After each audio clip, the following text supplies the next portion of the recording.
Hey everybody, my name is Deja and welcome back to my channel. Today we're going to be talking about my best books of 2025.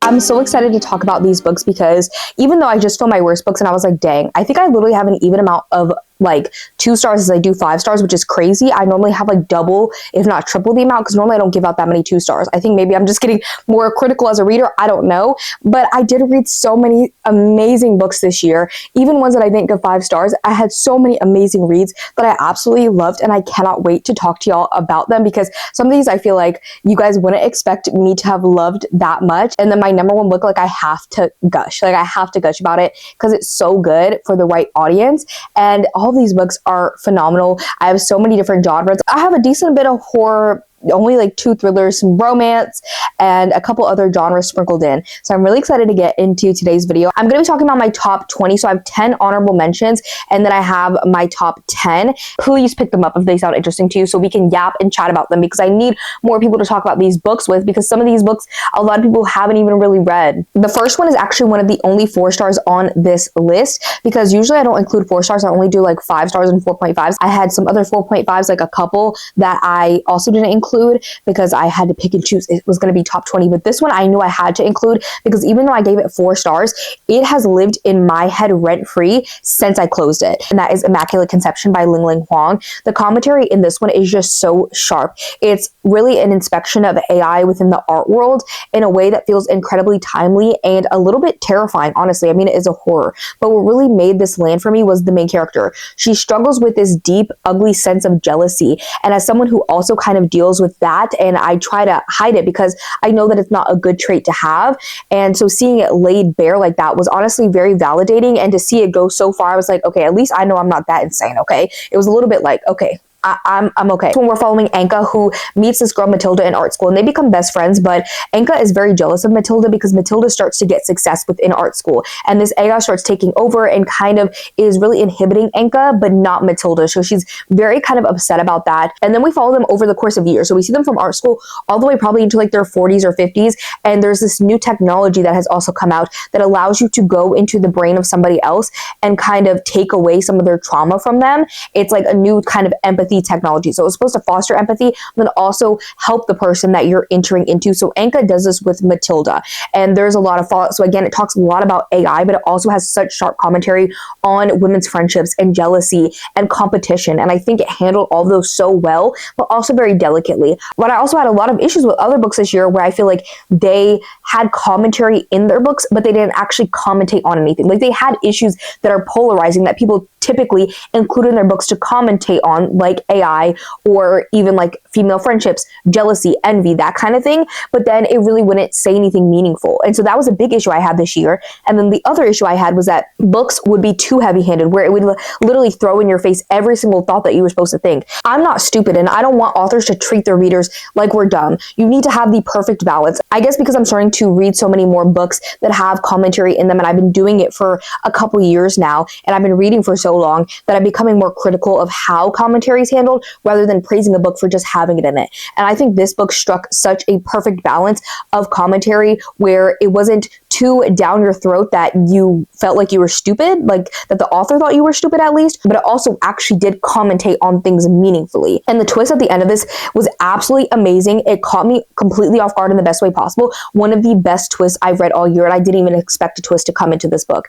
And the only reason that this book wasn't a full 5 star for me was just because the jumping between the past and the present was a little bit disorientating at times for me. But honestly, when I think back about this book, I don't ever think about that. I just think about the commentary, and it really has sat with me so much, and I think about it almost daily, so I knew I had to include it in at least in my honorable mentions. Next up, I have The September House by Carissa Orlando. If you know me, you know that I've been very loud on every platform about how much I do not care for paranormal horror. It's just not my thing. I mean, I'll pick it up if people are saying this is a really good book.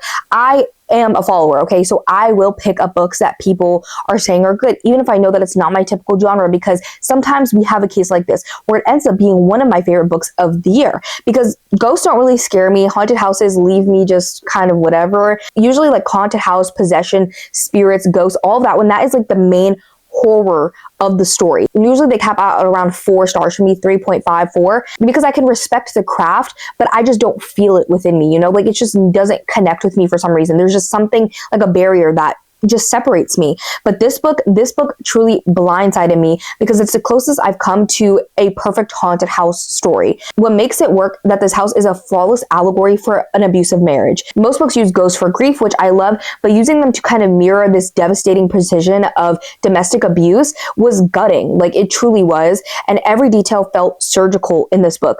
My only tiny gripe with it and why it is in the honorable mentions and not the top 10 is that it occasionally spelled out the metaphors a little bit too clearly. This is an issue that I had, as I said. I wanted a little bit more room to sit with discomfort and connect the dots myself, but I feel like the author was very much like drawing the connections very, very dark. And that's not a bad thing necessarily, because I still really did enjoy this book, but the way that this was such a perfect allegory for domestic abuse, and you don't even really see it in the beginning, and I already knew that going in, but I didn't really see it, and then it just started to creep in very, very slowly. And I think the way that the author handled that pacing of it really did feel like it was creeping in, like it wasn't there, and then all of a sudden you're like, what the hell, like how did this get here? But then when you look back, you see how it was such a slow progression. It was absolutely incredibly handled, and it had such incredible unreliable narration, the way that it was utilized, and it had genuine skin crawling unease. It's the furthest I've ever ventured into really loving this subgenre, and I'm still reeling from it because I just didn't expect it. The Reformatory by Tanana Reeve Dew is my first Tanana Reeve Dew novel, and I'm so glad I finally started here. This is an example as well of a book that I read before the September House that I still loved, but I didn't kind of put it in the same paranormal horror section as the September House, because in this book there are ghosts, there are spirits, but they're just a part of the world, a part of the story. That is not the horror of the story. The horror is humans and what humans do, but the ghosts are used, honestly, they're not even like scary at all. They're just like literally like the ancestors of these people who are appearing to them, or like the people who lived at this reformatory house who were killed being ghosts there, but they weren't necessarily scary, you know? And as a Black woman, I'm very selective when it comes to stories I consume centering on racial trauma, because that's not entertainment for me. And I don't think that all books need to be entertainment. I think that we should be reading critically for sure, but it's something I and the people I love navigate every single day. So it's not something that I necessarily need to be reminded of in books constantly. But I really wanted to pick up Tanana Reeve Dew's books because everybody says they're so amazing. And I'm so glad I did pick this one up, because Tanana Reeve Dew handles this with such incredible amount of care and research that it felt deeply respectful rather than exploitative. And now, did I ever think Tanana Reeve Dew was gonna feel exploitative? No. And most Black authors that I've read, it doesn't feel exploitative, but sometimes it is just very, very hard for me to read. But I think the way that she handled it was with so much grace and care that I absolutely loved and adored it. The writing in this one is stunning. She pulls you in completely, that you feel every ounce of heartbreak. I do think that it is about 100 pages too long, and I do think the repetitive nature starts to dilute the emotional punch just a little bit. But I think honestly for white people, maybe it will really solidify it and slam it home for a lot of them. I think for me, it was just like, this is something that I already know about. This is something that is a daily experience. I don't need to read it for 600 pages, but I can see why it is this long, to really show how insidious the actions of people are when it comes to Black bodies and Black individuals. It's insane. And so even with the length, it had such profound importance and impact. It's such an immersive piece of Black horror. It's raw, it's thought-provoking, and it's truly a masterpiece of the genre, even if I had to take breaks to breathe while reading it, and I definitely would. All these books, even if they're not horror, I still recommend looking up trigger warnings. I always say, look up trigger warnings for any book that I recommend if you have triggers, because that is your responsibility. Next up, I have Night's Edge by Liz Kieran. This one was such a unique take on a vampire story because at its core, it's really about a deeply complicated toxic mother-daughter relationship. And watching our main character, Mia, grow up with a mother who is a vampire becomes this incredibly powerful, again, allegory for growing up with a parent who is an addict or trapped in an abusive cycle. And I love the dual timeline that we get in this book. We see Mia, who is the main character at 10 years old, freshly traumatized because that is when her mom turns into a vampire. Like the opening scene of this book is literally her walking into her mom basically dead because she died and then comes back to life as a vampire. And then we see her at 23, where she's over a decade into being a caretaker and completely isolated from the world. She's so emotionally stunted in ways, but also forced to be like an adult. And watching her try to reclaim her identity and explore her sexuality throughout this book while tied to her mother's needs was just truly heartbreaking. I do wish there was a little bit more of like the literal vampire horror, because there's not very much like creepiness or gore to balance out the emotional weight in the story. But for an emotional horror, this is a solid 10 out of 10. The ending truly did devastate me and hit me so hard. It was incredibly tragic, and honestly I think it's the only way that this kind of story could have ended. I don't think that there was any other way that it could have gone. And for a debut, this feels so like seasoned and raw. It really is a book that really sticks with you for a long time after you finish it. If you really like horror that's going to make you cry, honestly you really need to pick this up. The only thing I will say that there is a sequel to this book, and I don't know if I'm going to like that one, because I feel like the way this one ended was so poignant and tragic. I don't know, but I do own it, so I might pick it up and read it, but it might ruin the first book for me too. I don't know. I also had to put Blood Over Brighthaven on this list because I haven't touched fantasy in what feels like honestly forever, especially high fantasy. So I was actually a little nervous going into this one, but honestly this was kind of like the perfect welcome back read into fantasy. It is a standalone, which I personally love in a fantasy book. I love a standalone fantasy because I'm not always in the mood to commit to like a 5+ book series just to see how the story ends. The world was so approachable and the magic system was really scientific. It had like an academia type lab feel that really fed kind of my dark academia lover soul. I'm really a sucker for like a scholarly setting where the stakes feel grounded in logic, and this delivered that perfectly, literally. Beyond just like the vibes and how I really loved like this academia kind of science magic combo, the themes are really doing the work of this story. It tackles patriarchy, misogyny in academia, and colonialism in a way that felt heavy and real. There's a character named Tommel in this book. He's our male main character, and his storyline specifically was so gutting. His character carried so much emotional weight, and the anti-colonial commentary through his eyes was probably my favorite part of this book. And the ending, oh my god. I'm used to like YA fantasy. That's what I used to read when I mostly read YA, and it just would wrap things up in such a nice little bow. But this was tragic and emotional, and it felt completely earned in the end. It's a powerful story about standing by your beliefs even when it costs you everything. And it felt especially poignant given everything going on in the world right now. But the commentary on colonialization in this one is incredible, because that's really the main focus of this book, because we're following like the first real woman mage who gets accepted into academia, like to become a higher position, and they, because she's a woman, don't want to give her any assistance, so they are like, as a joke, give her this like janitor, and he's from like a different group of people that were basically colonized by her group of people. And so the colonization is such a huge part of this story, and I loved how messy and gray the characters were and how their relationships were. It was very realistic. I had to put Sugar on here by Mia Ballard. This book is pretty short, and it is sweet in the most twisted way possible. It is an ode to unhinged women, especially because I talked about this when I first read this book, I think, is that I really love this book because as a Black woman, we don't get to see Black women have this type of rage. If they have rage, it's normally framed in like a racial horror type of way. Like they don't really get to be unhinged in the same way, and probably because of the Black woman stereotype that permeates our society, that this is a thing, because when Black women get angry or they get unhinged, it's seen as anger and it's seen negatively, versus when it's white women, it's cute and it's quirky and it's like, you know, I support women's rights and wrongs. Like that's what it gives. It's so nice to see a Black woman. The author, Mia Ballard, she is Black and Indigenous, so I believe our main character is also Indigenous as well in this book, and seeing her just get to be unhinged was so good. I'm a simple girl. Give me a woman who has completely lost the plot and is making absolutely unhinged decisions, and I'm gonna have a good time, almost always. It was fast-paced and it's visceral, and the payoff was really amazing. There is one thing about the end that I was like, if I could just change this one thing, I would. This one is specifically about Satara, and she finds out that her husband and her best friend were cheating, like they were cheating, hooking up together. And Satara, she's not new to this, she's true to this, okay? She been killing men. In the back in the day, we see plenty of flashbacks throughout this book of all the men that she killed, okay? And you know what? She's gonna get her vengeance, but then she also kind of gets wrapped up in a little bit of a love witch situation, and it gets very, very messy, but very, very unhinged and very, very good. go pick it up. I can't make this list without Sunrise on the Reaping by Suzanne Collins, because there's just something about being back in the Hunger Games arena that feels like coming home, even if that home is a place where your heart gets stomped on repeatedly, okay?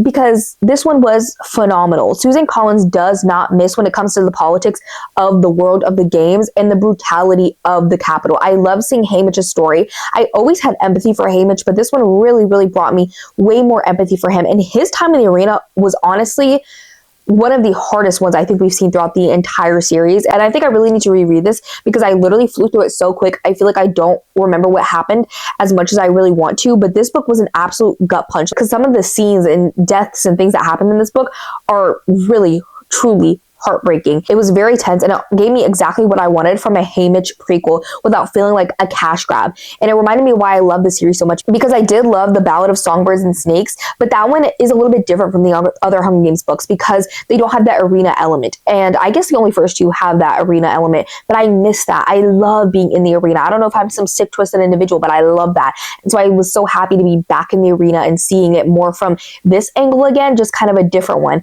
And I'm so excited for the movie to come out. Like, I know that it's going to eat, because this Ballad of Songbirds and Snakes ate, but if that one ate and it was so good, this one finna, I don't even know what's past 8. It's finna devour, okay? This one honestly brought me so much joy, and that is If It Makes You Happy. I'm gonna be honest, like, I really was prepared to cringe in this book because seasonal romances are so hit or miss that they're really just miss, okay? And so people started comparing this to Gilmore Girls. I was worried that it would just be like a cheap copy and paste of the show, and I'm like, I don't want that. Like, I want something giving those vibes, but not the same. But I was so wrong about this book. This book took every concern I had and proved it wrong. The fall vibes were absolutely everything. It captures that small town kind of tight-knit gossip culture perfectly, but with so much warmth that it definitely does have that Gilmore Girls type of aura and vibe. And our main character is in her 30s, recently divorced and grieving her own mother, who was actually running this B&B. And so she had to take over this B&B in the meantime, like for the fall up until about like Christmas time. And then someone was going to come in to finish taking it over, because this is not her usual typical thing that she does for her occupation, but they needed the help. And so she stepped up. And I loved how this book handled her growth. She's not just like finding a man, she's figuring out who she is as a business owner and as an individual after divorce and loss. The romance in this was also top tier. It was a friendship first slow burn with a guy who's a single dad and runs a bakery. Like, can you get any more Deja coded? No. And I just love seeing how their lives naturally mesh together, and it was just so cozy. It handled like co-parenting and family dynamics with so much actual depth instead of just being a holiday fluff. And somehow, like, again, I feel like this is such a hard balance to strike when authors are able to strike the balance between having that depth, especially in like a romance or a more cozy book, having it and touching on those topics without overpowering the story and making it too emotional. I do really love those really, really emotional stories sometimes, but I think this kind of perfect balance is really hard to strike. I also really loved the relationship that our main character had with her dad and her sister. It really made the whole world feel kind of alive and lived in. And there were a couple slight cringe inner monologue moments where I was like, oh my gosh, and I rolled my eyes. But honestly, they're such minor things compared to how much I really enjoyed everything else. It is heartfelt. It's a cozy hug of a book that turned out to be so much more than just a synopsis led me to believe. And I'm so happy that I actually took the risk and picked this one up. This one honestly almost made it to my top 10, even though I only gave it 4.5 stars, and that is The Autumn Springs Retirement Home Massacre. I was in such a bad reading slump, and this book literally grabbed my reading slump by the throat and shook it until it was awake, okay? It literally shook my reading back. I really do love older protagonists, but we rarely see them front and center in horror like this. So Rose is a 70-year-old final girl trying to solve a string of murders at her retirement home. And the energy was very much like only murders in the building, but drenched in like actual slasher horror vibes. It's such kind of a unique slasher because the kills happen slowly over days. And what I really like too is that the perspective shifts into the victims' heads right before they're about to die for a lot of them. And so we see their deaths and they're absolutely brutal. And I think that's what really makes this from from like a mystery into a horror. And honestly, the climax of this was iconic and wild. And if you're a horror lover, this will feel so fresh, because I read horror that has older characters, but never like a slasher. And so I just thought it was so fun to kind of have like those fun, cozy mysteries combined with a horror book. But what I really love most about this book, of course, is how it represented aging. These characters aren't just sweet grandmas. They're messy, they gossip, they scheme, and they're full of life, okay? It completely subverts like the mothball and knitting archetype that we know of for older people and older women. It also tackles kind of the loneliness of aging and the tragedy of being forgotten by your family in a way that hits surprisingly hard, because I never had grandparents growing up, so I never really was around people who were of this age or elderly. And my parents are not elderly yet, but they're, aging. So it's kind of interesting to see this now. And so this added a lot more perspective to my life. And so it really wraps horror and heart together like a weird food combination that actually tastes amazing. If you want a slasher that's going to feel fresh, it's going to feel iconic, and honors the fact that survival isn't just for 20-somethings, you need to read this, because Rose is a legend, okay? Listen, I don't know if I've been converted fully to an Emily Henry girly, but this book is getting me close. Funny story, of course. I didn't think it would happen, but here we are. This was my first 5-star read from her. The first one that I actually really am obsessed with, and honestly the only one that I've truly loved. The only reason that this one is sitting in my honorable mentions and not my top 10, because this was a 5-star for me, is just because as time has gone on, I think I read this one in the first half of the year. It wasn't in the very, very beginning, but towards the middle, I think. Ever since I read this, I feel like I really liked it, but a lot of the finer details I'm starting to lose a little bit. But the feeling I had when reading this was honestly pure joy. It was a perfect blend of wit and heart. And for a book called Funny Story, it actually delivered on the humor while making me care about the romance. It didn't just feel like highlights of a relationship. It felt like a real developing connection. This one actually starts off so funny because it's following Daphne, and she is about to get married, but then her husband, fiance, whatever, soon-to-be husband, is like, hey girl, so actually my best friend, and I think they hooked up at his bachelor party or something, and he's like, so I guess we're not getting married, bye. And so she gets kicked out of the apartment because the best friend's gonna move in, right? And the best friend also had a partner who now has a vacancy because she left. So Daphne ends up moving in with her ex-fiance's new girlfriend / best friend's ex-boyfriend. It's a lot. And Miles, the main male character, is so he's wearing Crocs. You can see when I first saw this cover, I was like, I'm clowning this man. He's wearing Crocs. He's a stoner and a bartender, but he is honestly so funny and has so much heart. And the way that he cared for Daphne was incredible. Daphne is also a librarian, and she's a children's librarian. I love seeing her passion for that, and I love books inside of books. And also she develops a friendship with one of her coworkers at the library, and that was also incredible. I loved their friendship so much. This book had so much in it that I absolutely loved. It was so close to being in the top 10, but I don't know, I just felt like out of all of the books that I had for the top 10 that were 5 stars, I feel like this is the one that I'm just I feel like I remember it the least. So that's why I put it in the honorable mentions. But now it's time to get into the top 10. What do y'all think? Do you guys have any predictions on what's going to be here? First up in the top 10, I have to mention this one, because before this book, I don't think that I had a 5-star thriller for a year or a year and a half. I really did not have one for a really long time. But because this was the first thriller that I read that I was like, oh my gosh, this is what reading thrillers is like. This is what I miss. This is why I have all these thrillers, is because I'm looking for this feeling. And that is This Book Will Bury Me by Ashley Winstead. Ooh, after a drought for a year, ooh, this one really came through. And I this book is not small. I don't know if y'all can see. She's chunky, okay? She's 450 pages. For a thriller, that's long, okay? And I read this literally in one day by the pool, and the vibes were literally chef's kiss immaculate, okay? They were literally immaculate. I truly was living my best life the day that I read this, okay?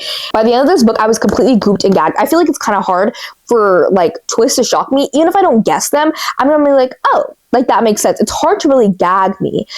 And a lot of the times the tropes start to feel repetitive in these books, but Ashley Winstead actually managed to surprise me. And honestly, I don't know why I'm shocked, because I've loved Miss Ashley Winstead's work, especially The Last Housewife, but even Midnight is the Darkest Hour. I know the girlies were not eating that one up, and I still loved her. I do think this one is better than that one for sure, but I still really liked that one. The pacing in this book, as I said, was so propulsive. I ended up reading, I think, not the whole thing, but I read 85% of this in one day by the pool. I literally could not put it down. I was neglecting my entire life just to see how this book would end, truly. It has this addictive, just one more chapter quality that reminded me of why I fell in love with this genre in the first place. This book follows Jane, and she is a college student in Florida, and she is literally about to graduate soon. I think she's actually like a super senior type vibe, but her dad ends up passing away, and because of that she moves home, and she is in the throes of grief, of course, and so is her mother, and because they lost one of the biggest people in their lives. And so because of this, she begins to dive into like true crime forums online, specifically like amateur sleuth type ones. And she actually like hears about a murder that happens in the beginning of this. It's not a spoiler, but a murder happens in the beginning of the book from somebody near her town. And so she literally like goes and like gets actual evidence. And because of that, she worms her way into like, there's like a forum that she's on that's like a bigger group of people, but then there's like a group, I think, of 4 other people who had like a separate smaller group, and they've been solving a lot of the crimes. So a lot of the other amateur sleuths are like jealous of them, and she works her way into being in their group. So they keep help solving like cold cases and things like that, just different murders. But then 3 college students end up getting murdered in Idaho, and they end up going there to help the FBI, and things just get very twisty and turny from there. And I used to be a huge true crime connoisseur, but as I've gotten older, I've had to take a major step back because so much of that media is exploitative and harmful to the actual victims and their families. This book, however, kind of managed to satisfy that true crime fix for me perfectly, while still being entirely fictional. It captured that dark investigative curiosity without the real world kind of guilt. This one is, if you think like the Idaho murders in real life that happened with those college students a few years ago, it's like that combined with like Don't Fuck with Cats. It's really good. But in the author's note of this book, Ashley Winstead said she took a variety of different true crime stories and kind of combined them into one fictional one. I know a lot of people felt kind of weird about this one because they thought it was such a replica of the Idaho murders. I thought it was completely different, besides the fact that it was college students in Idaho. Besides that, I feel like everything was completely different. And the mystery in this one was so well constructed, and the reveals felt earned rather than just being there for shock value. It didn't have that edging feeling that some books that I've read recently that I didn't like. Every time a secret in this book came out, it felt like a punch to the gut. It was dark, and it was exactly what I wanted in a thriller. Ashley Winstead knocked it out of the park with this one for me, because the way that it handled the grief, the way that it handled the twists, how dark it was, like I ate it up. And I think Ashley Winstead also said that she was writing this one while she was grieving her father, and that's why she got into true crime. So it feels like this book was very, very personal to her, and I think you can kind of feel that, and it comes through in the story and makes it so much more impactful. The other thriller on here that, of course, I was like, yeah, this, of course, was going to be like in my favorites of the year, because I think the last thriller I had before This Book Will Bury Me that was a 5-star for me was his release last year. No, because he didn't come out with one in 2024. He came out with one in 2023. That's why I was like, I feel like I haven't had one in forever. It was because he didn't come out with one last year. I need him to release one every year, so I have at least one 5-star thriller. And of course, that is S.A. Cosby with his release this year. Oh, I literally grabbed the wrong one. This is actually my favorite one, but this is not his newest release. This one is King of Ashes. I grabbed the wrong one. But even though All the Sinners Bleed, his 2023 release, is my favorite, I think that this one is objectively his most refined and well-executed work to date. I've read all 5 of his books, and it's actually kind of insane to me that he's only 5 books into his career and already writing at this level and has this much precision. And while this one may not be like my personal objective favorite, the growth in his craft that you can see is undeniable. This book is heartbreaking, exhilarating, and messy in the best possible way. Cosby has this really unique ability to balance high-octane, violent action scenes with really intense character work that feels so real that it's almost painful. And it's really, really hard to be able to do both of those well, and he does it. Okay, if I had nails right now, y'all would hear the clacking, but there's nothing. But Sean Andre, he's going to do it every single time. Roman is our main protagonist, and he was someone that I felt for immediately right away. He's the guy who tried to step away from his family business to kind of clean his life up in finance, but the second his family really needed him, he stepped right back into the line of fire to shoulder their weight, because Roman in this, that's literally what he does. His family runs a crematorium. He leaves the family business behind and goes to finance to kind of like elevate his life and clean it up. But then his father ends up passing away, and his sister, brother, and mom are kind of left to run everything. So he comes back to like help them, but then his brother is involved with some very, very bad people who want what they want, okay? And they finna get it. And having to watch him have to clean up after his younger brother Dante was gutting, because you can tell how exhausted he was in his bones. Like, he did it anyways because that's who he is, and he knew his family needed him. And I think that is such a common experience within the Black community, especially. I think honestly, white people nowadays are very, very used to being like, oh, you don't agree with me? I'm gonna cut you off. Like, boom, immediate. And I think for Black people, that's a lot harder because we are so tied together, and we need to be for a lot of reasons. white people mainly, okay? I feel like that does represent Black families a little bit more realistically than if he, didn't do this. And so I think that what he does is very realistic for Black families and Black siblings to do. And I think something that truly sets this apart from his other thrillers and kind of your standard revenge thriller is that Roman is not a natural born enforcer. He is more of a strategist. The book plays out like a high stakes game of chess where we actually get to sit in Roman's head and watch the gears turn. The author doesn't just glaze over the decision making moments. He lets us sit with Roman and be like, what the fuck am I gonna do? Like, we're literally with him like, what the fuck are you gonna do, bro? Like, you gotta figure this shit out. And it makes Roman feel incredibly layered. Camera overheated and then my dog wanted to run around. So if I looked disheveled, that's why. But back to King of Ashes, Dante, on the other hand of the characters, I wanted to reach through the pages and shake him, but he was so accurately written as like that impulsive, charming but toxic man we've all met in real life. Like, we all know a Dante, okay? Then you have the main character's sister, Nevaeh, who carried basically the entire family's pain on her back while being completely overlooked compared to her brothers. Her arc in this book was truly devastating. And then also I love the setting where it was basically in this family-owned crematorium, and it was honestly a stroke of genius to me, especially because S.A. Cosby, from what I know, he also has had some history related to like crematoriums or something to do with like dealing with dead people. I'm really fascinated in the business of death and I really want more books. I really want to read that romance called Morbidly Yours. I think that one also has to do with it. And I think The Dead Romantic also has a funeral home. So I really love books like that.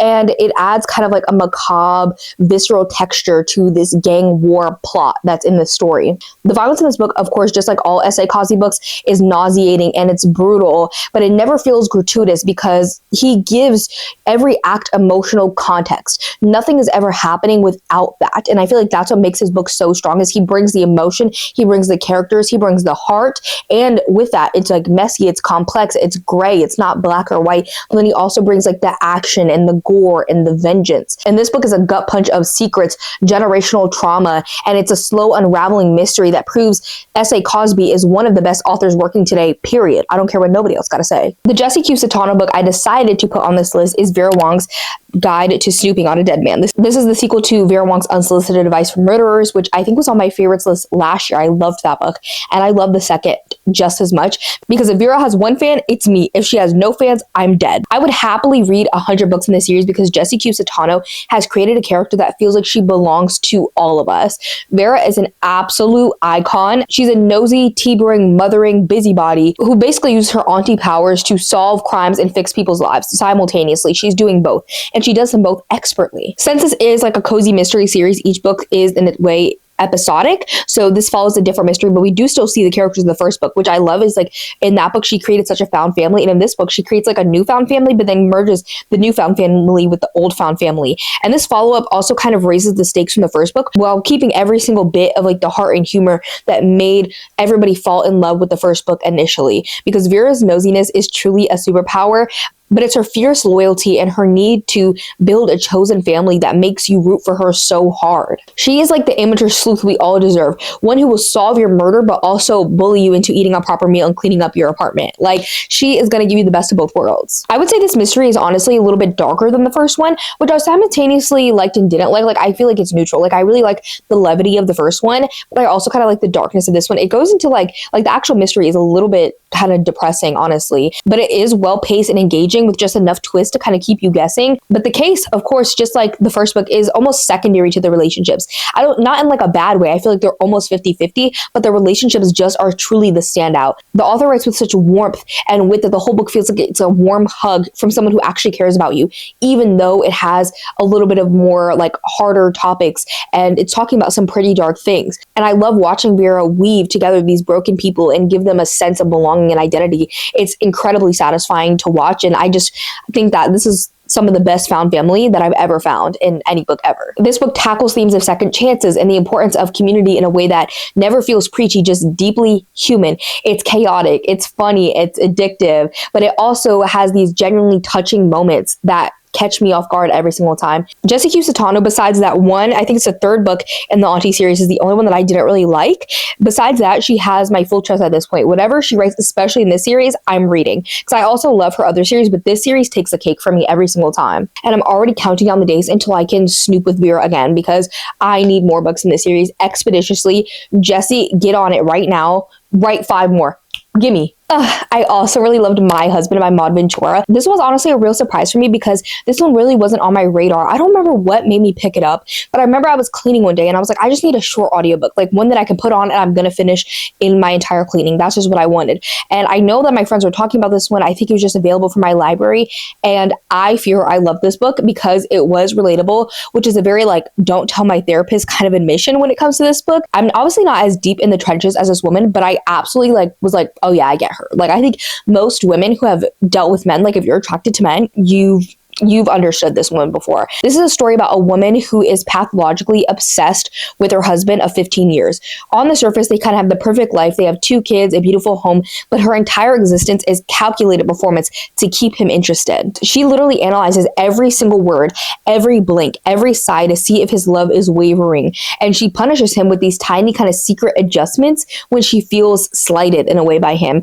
It is kind of the ultimate exploration of the perfect wife mask and the absolute kind of hive of bees that can exist inside a woman's brain when she's dealing with all of this pressure from patriarchy and keeping her husband happy. It's a domestic horror in its most psychological kind of visceral form. Even though it kind of leans more literary fiction, I think this book truly is kind of horrifying, especially at the end, man. The pacing of this book is incredible because it does feel quiet, almost literary in nature, but underneath there is this constant kind of thrumming tension. You know that the main character is spiraling, and almost like the more relatable she feels, the more unsettled you become. It kind of captures that specific brand of female anxiety where you're gaslighting yourself into a frenzy while trying to maintain a flawless exterior. And I think Sugar also does this. I feel like they are 2 sides of the same coin. And then, as I said, when we got to the ending, I didn't expect there to be anything at the ending. I will just literally say I was gagged and I was gooped. It was one of those, I need to go back and reread the entire story to like re-see everything with a new context. You know what I'm saying? Like, I felt blinded and now I see the light type vibe.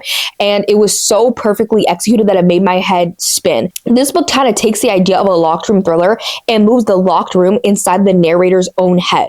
If you want psychological depth that's not going to feel surface level, this is the book that you've been waiting for. It's sharp, it's uncomfortable, and one of the most brilliant things I read all year, truly. Like, the way that I really, really need to reread this one because the context of the end changes everything. It was just so brilliantly executed. This is actually the most recent addition to my top 10 list. I think the majority of these I read before the fall because honestly I started to get slumpy starting around July, so I haven't read as much in the second half of the year. So I think this is the only one I've read in the past like 2 or 3 months that made it onto this list, and that is Crafting for Sinners by Jenny Kiefer. I didn't expect to love this book as much as I did at all, and I'm genuinely upset that more people aren't screaming about this book. It released in October, I believe, and it almost has like no ratings on Goodreads, okay? And it feels like an actual crime against the horror genre. This book deserves to literally blow up. I feel like if you just like more campy horror that still has some commentary like Grady Hendrix, Rachel Harrison, I think that you would really, really love this book. I kind of just picked this one up on a whim at Barnes & Noble's because I went in and I was just like, you know what, I'm going to ruin my bank account today.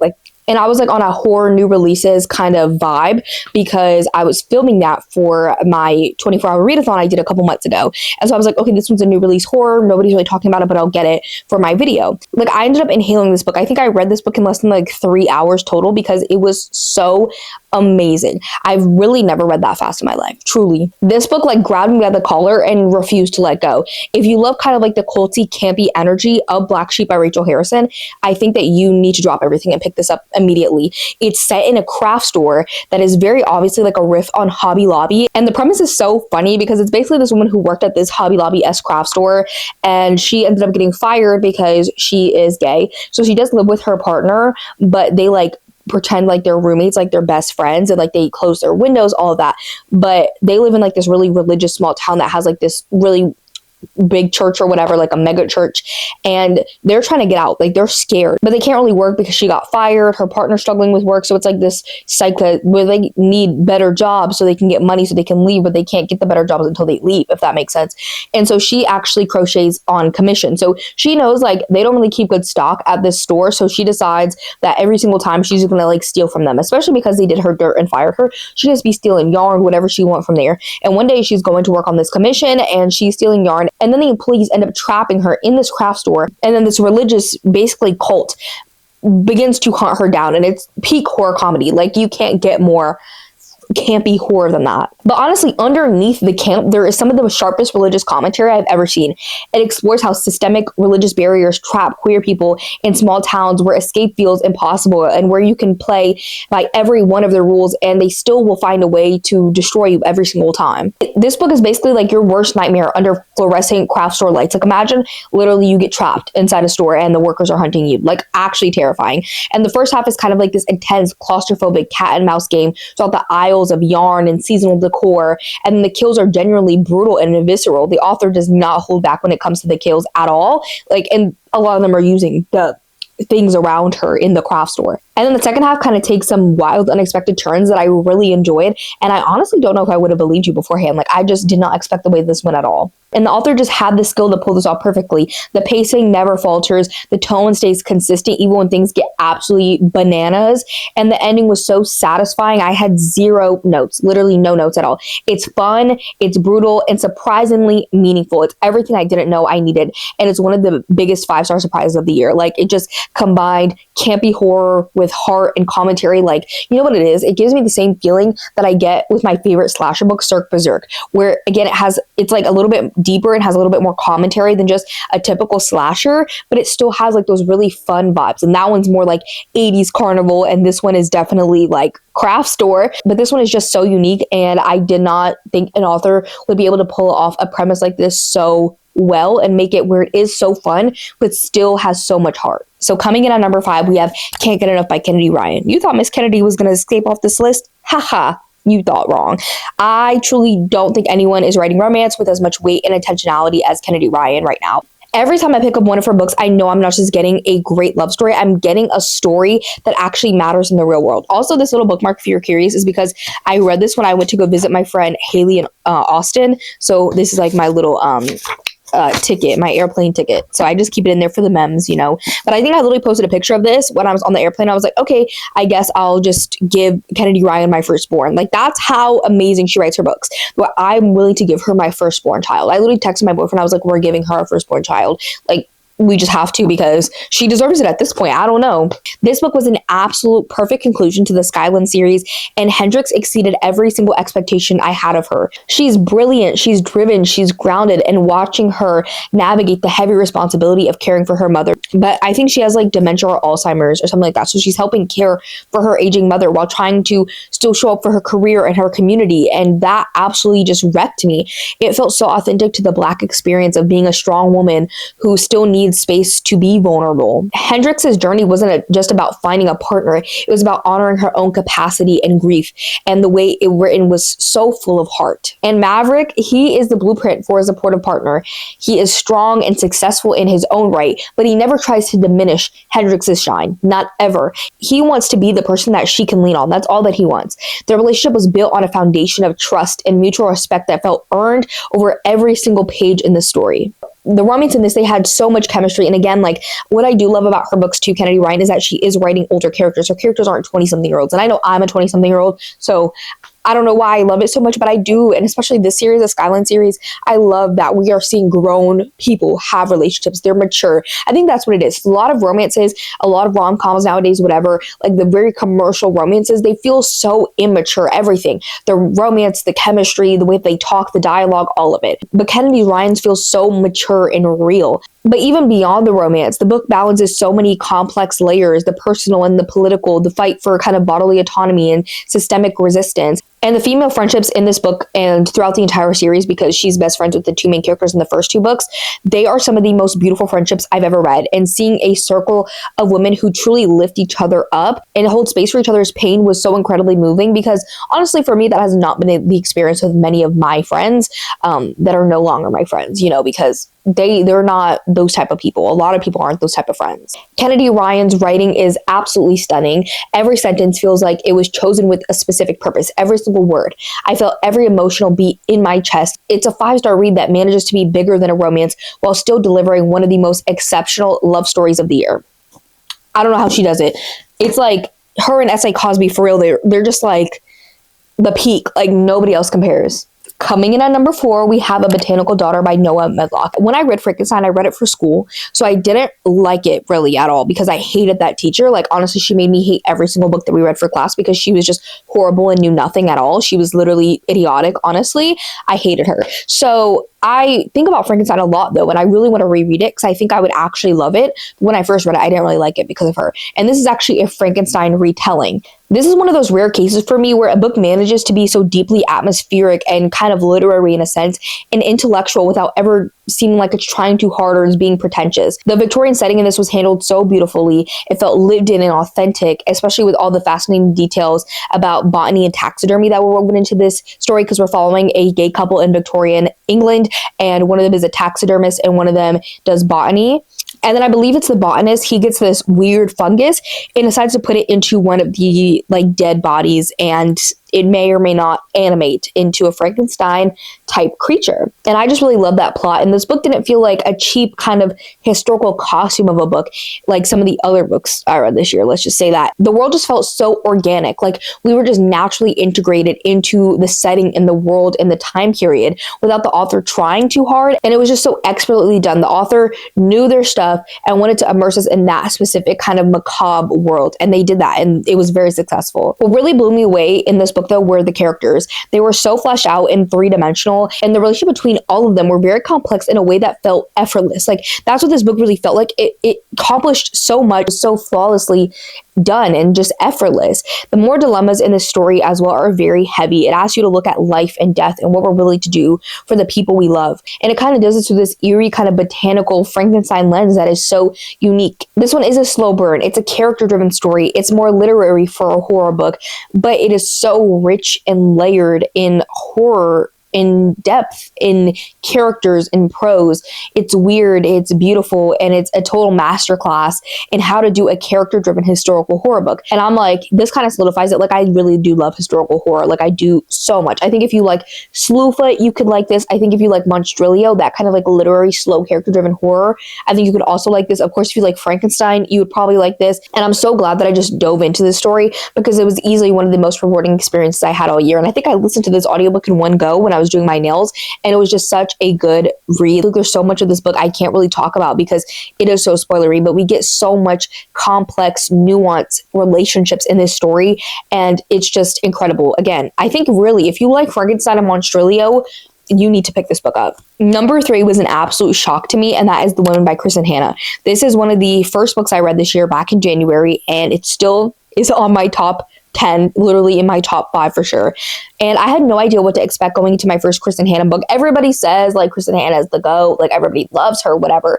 But the thing is, I realized a lot in the past few years that y'all cannot be trusted sometimes. I'm not saying you, but I'm saying the book community. Sometimes I'm like, y'all's recommendations are really ass. Like, I don't know what you guys be reading, but we're not reading the same fucking book. It can't be. Like, it can't. And I'm not typically like a historical fiction girly, as I said. Even this one kind of intimidated me. But like historical horror is way more in my comfort zone than just like a plain historical fiction book. But I was picking this up for one of my video projects. And so I was a little unsure if I would connect with the story, especially because it's about like the Vietnam War. Like I knew nothing about the Vietnam War. I actually used to be like a history girl.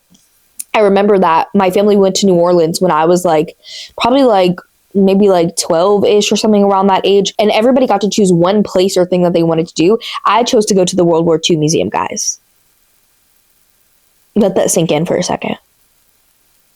Yeah. So yeah, she's a nerd, but like I literally don't know anything about the Vietnam War. Like I literally don't. But this book completely won me over at every single turn. It is such a beautiful, heartbreaking, and profoundly important story about the women who were forgotten by history. We always kind of hear about the men who went to war, but we rarely talk about the nurses and the women on the ground who saw the same horrors and came home to a country that didn't even acknowledge that they were there. And that is really talked about in this book. I mean, obviously, it reflects so much on the patriarchy and even like nurses today or just women-dominated fields and how we are handled controlled by the patriarchy, but in this book, it displays it so distinctly. It had so much emotional depth to back up its ambition. It did almost teeter a little bit to me, a little bit. It was teetering on the edge of white feminism just a little bit, but there were two characters who were basically the best friends of our main character who were Black, and I really appreciated them. I wish we had a little bit more of them, I will say. This book literally had me sobbing in tears. I remember listening to the audiobook in my apartment at school, and I was just sobbing, like streaming tears, and I was so shocked. I just didn't expect to cry like that. And this has like a wartime setting in the first half, and then it actually transitions a little bit later in the second half. And even though she's a nurse who went to the Vietnam War, for somehow, some way, the author was able to get me to relate to so many aspects of Frankie's story, and I just resonated with it so heavily. She struggled with finding her identity and her place in the world, especially in a world that wanted to ignore her, and it was just so devastating. And as I said, I think this was the first book for a year and a half that made me shed a single tear, and I was just a sobbing mess. It captures the trauma of war, and then the even deeper trauma of coming home to a world that has moved on without you. It's a story of a forgotten legacy, and it's about female resilience. And even if you think that historical fiction isn't for you, this is such a good one to pick up. It's exceptional, and it is a gut-wrenching piece of literature that I will never forget. Like, the way that this made me feel, I just connected to it so deeply. Even though me and Frankie are completely different individuals, completely different women, we had this shared experience, and it was so good. Now we're getting into my top 2 of the year. So coming in at number 2, I have Next of Kin by Kia Abdullah. Did not anticipate this one at all. I never hear anybody talk about this book. I've heard a decent amount of people talk about one of her other books, Take It Back, and Perfectly Nice Neighbors last year, I think it was an aardvark pick, but I never even heard anybody talk about that one besides it being just an aardvark pick. And so this one, I think I just saw at a used bookstore. I heard somebody like kind of mention it vaguely, and it just sounded so good that I decided to just pick it up. And I expected it to be good because Take Her Back was good. It had a lot of commentary and things that I appreciated. So I thought this one was going to be good, but I did not expect it to become literally one of my favorite thrillers, actually my favorite thriller of the entire year that I read, and definitely probably top 5 or top 10 thrillers that I read in the past few years. The premise is literally every person's worst nightmare. A woman accidentally leaves her nephew in a car on the hottest day, and he passes away. This book is split into 3 parts. So the first part of this book is devastating because it's looking at family trauma and how everyone is processing kind of like that unthinkable grief from different angles. So we kind of get like the setup of like the relationship foundations. It's really like our main character, her husband, and then her sister and her sister's husband, and then obviously the child, that are really the main characters of this story, as well as like a detective kind of perspective. But we get the setup of these relationships and these dynamics and how they already are messy and complex and just like not even on the best of terms in the beginning of the story already. And then we see this really horrible event happen that was an accident, and then how the family is all processing it differently, because we do get more perspectives than just our main character. We get multiple different perspectives throughout this book, and I really just love seeing how everybody was processing everything. And the depth of the character work made me care so much about every single one of them. It wasn't just a mystery or a thriller to me. It was a heart-shattering exploration of guilt and loss. There's also like a midway twist, which I love a midway twist. I hate when thrillers wait till like literally this. Like they will literally be like this. Like you've read this much of the book, nothing will happen, and then this is the twist. And then you're just like, bro, I read all of that. Like I'm pissed off. Like I'm pissed. But we have a good, amazing, like unforeseen twist in the middle of this book, and I love that. The twists keep coming throughout the middle of the story, and then the middle section dives into kind of like the legal trial, which I know not everybody loves legal thrillers. I do really like them, but I feel like since it's just one section of the book, even if you're not the biggest fan of legal thrillers, you could still really, really love this one. And I've just found that section absolutely fascinating. I do think it is the weakest part of the book to me, but I did still really like it. But then the final part just had me completely hooked. Kia Abdullah is honestly a master at breadcrumbing. She leaves these little tiny details throughout the story that you don't even realize are important until the end, and it hits you with multiple twists, literally like this, boom, boom, boom, boom, boom, that are all shocking and they're all satisfying. It's not like over the top or egregious, like a fast-paced action movie. It is a character-driven, grounded story that blends legal drama and family dynamics perfectly, and it has so much heaviness to it, so much grief. It has themes of loss, it has themes of guilt, it has so much to talk about, like marriages, and also like it even talks about like miscarriage, fertility issues. It talks about like caring for someone that has a genetic issue. It talks about like sister dynamics. It talks about all these different things, handles these real life horrific events with such a flawless execution that I was fully invested from start to finish, from page 1, first word on the page, to the very last period on that sentence. And this is how you write a thriller that stays with with you. It's sharp, it's emotional, and it's a total knockout. Like, literally, I don't even know how to express how expertly this book was done. It has stuck with me. I remember every single twist in this book. Mind you, I have a pea brain. And a lot of the books that I read this year, honestly, I barely remember like anything besides like the original premise and just how I felt about it. I start to forget a lot of plot details pretty quickly. So the fact that I remember all these twists and like specific scenes in this book really goes to show how imprinted this book is with me. It was just so good, so perfect. Like, literally, I can't get over it. I stayed up so late in the night reading this book. And around that time, like literally around, like, I think it was the same month within a couple weeks of each other, I read Next of Kin. And then I read my number one book of the year. And my number one book of the year, I'm literally, like, I can't even talk about it. It's incredible. Like, it is absolutely incredible in the worst way possible, and that is Shy Girl by Mia Ballard. The reason I say this is in the worst way possible because even though this is my number one book of the year, Shy Girl completely wrecked me. It shattered me into a million pieces. Mia Ballard actually only started publishing, I think, last year, like about a year ago. It was like December or November, I think, of 2024 when she published her first book. But she has quickly become one of my favorite authors. I've read all three of her works that she's put out so far. And Shy Girl, actually, like, all of her work is indie published as of now, including Sugar that I showed y'all. But this book got picked up by a publisher and is getting traditionally published in the new year. This is coming out with a beautiful cover, but this is very kind of extreme. It is the most extreme, darkest book on this entire list. I swear, though, I was literally wide awake at like 4 a.m. sobbing my eyes out, literally sick to my stomach. And I honestly think the day after I started this, because that like first or second night that I was reading this is when I really started to like hit me how dark this book was. And I don't think I literally ate for like a day, and I had to take like days long break from this book because that's how heavy it was. And you guys know I'm desensitized the boots house down. This book, man, I was genuinely like felt like I was going to throw up because I was so sick. I was so horrified by how men treat women in this world. And I mean, that's something that's not surprising to me. It's not new, but just the way this was written was, it was just so, it was incredible, but not, I don't know, like it was the skill and talent that she has to write this, incredible, but it's not incredible that this happens at all. It's quite horrifying. It's very sickening, one might say. And I was expecting more extreme horror because I know people were talking about this author, especially towards the beginning of 2025, which is what made me so interested in her. And people were saying that out of all of her work, this one is kind of more extreme. But even then, I kind of wasn't prepared for how real and insidious this situation would be, because based on the synopsis, it's a little bit different than what I thought, and I don't want to spoil it too much for you guys. And my boyfriend literally asked me why I was reading something that was making me so anxious and ill, and the only answer was literally like, it was just that good. Like, I literally couldn't stop.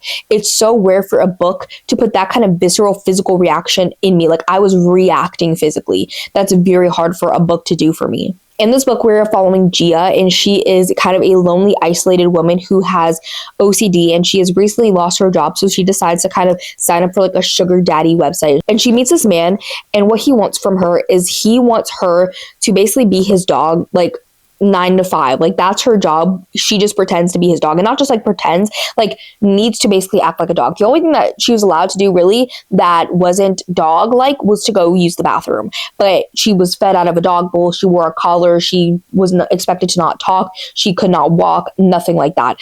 And that's what he wanted from her. And he said that he was going to pay her, but you know, maybe he's not as truthful as he claims to be.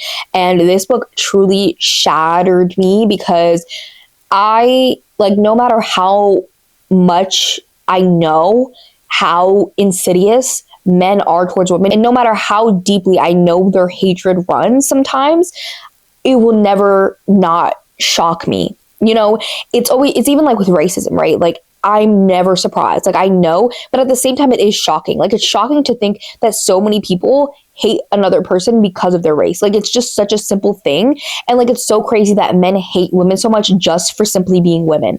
And it's absolutely, like, as I said, sickening. Like, it's sickening. It's horrifying. It's insidious. It's horrid. Like, I have no words to describe the things that happened in this book. Like, I have no words.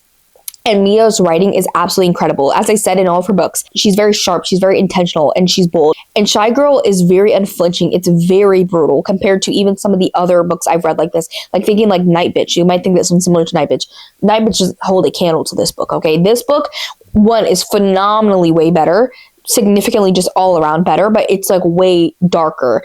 This book really went there. It didn't hold back at all. It explores the dehumanization and the slow breaking down of a woman's boundaries in a way that is terrifying because of how relatable it is. Even if you haven't ever lived this specific horror, every woman has the edges of it. And the thing is, it's not a monster under the bed. It's the world that we live in. And that's what makes it much more disturbing. And that's what makes it the most disturbing thing I've read all year. I couldn't even write my review for this book for days. I couldn't talk about it for days because I just had to sit with it and I had to process. It is a masterpiece of a horror book that is also a deeply feminist scream into the void. If you can handle the content, you can handle the triggers, this is essential. This is my number one book of the year. No questions asked. This is her. Nothing resonated with me like this book did. I had physical reactions. I think this and The Women were the only books to make me cry this year. And that's why they're so high on this list, because getting me to have that physical reaction is very difficult. And this one had me in that physical reaction for days. Like, I was in it for days because this book, it traumatized me. But the thing is, it traumatized me because every single woman I know has been through something like this, even if it was not this extreme, it was not this horrifying, it wasn't what this was. Every woman has been dehumanized in a way by a man like this. And it's horrible. Like, the wrong man gets you and gets his hands on you, gets you alone, and this is what can happen. Like, absolutely sickening. Like, I can't. I'm going to get too deep in it again. Like, I think I've had to dissociate from that book. I honestly don't know if I will ever reread that book again because it was a lot for me. I think maybe in like a year or two, I might be able to return to it, or maybe even like a decade, but I highly recommend. Like, I know I'm saying that it traumatized me, but if you can handle it, you need to pick it up. Like, it is so essential, especially if you have a man in your life. If you have a man in your life, make him read this. Do it because he will be gagged, he will be gooped, and he will be horrified, he will be sickened.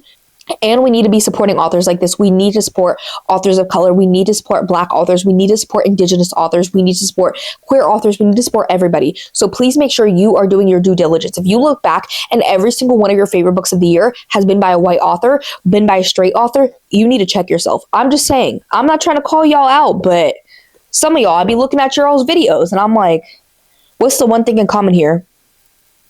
Yeah. So diversify a little bit, guys. Diversify, because some of the best books I've read this year are by authors of color, are by queer authors. Like, literally incredible, immaculate. Like, there's nothing else to say. This list is honestly incredible. Even the fact that I had so many 2 stars this year, I'm just looking at these books and I'm like, wait, like, I read some of the best books I read in a while. Even though I think I had more worst reads than I did last year, I think that this year was definitely significantly better because I truly did love these books so much. And I would love to know what y'all's favorite book is of the year down below. Please let me know if there's any books that you think are similar to any of the books on my list, because I need more like this. I need more favorites. Like, I really want like a 5-star every single month. Like, I need one. I crave one. I itch and I yearn for one. Okay. So please give me all your recommendations, and to let me know that you made it all the way to the end, you can also leave a disco ball emoji down below, and I'll see you on the next one. Bye, everybody.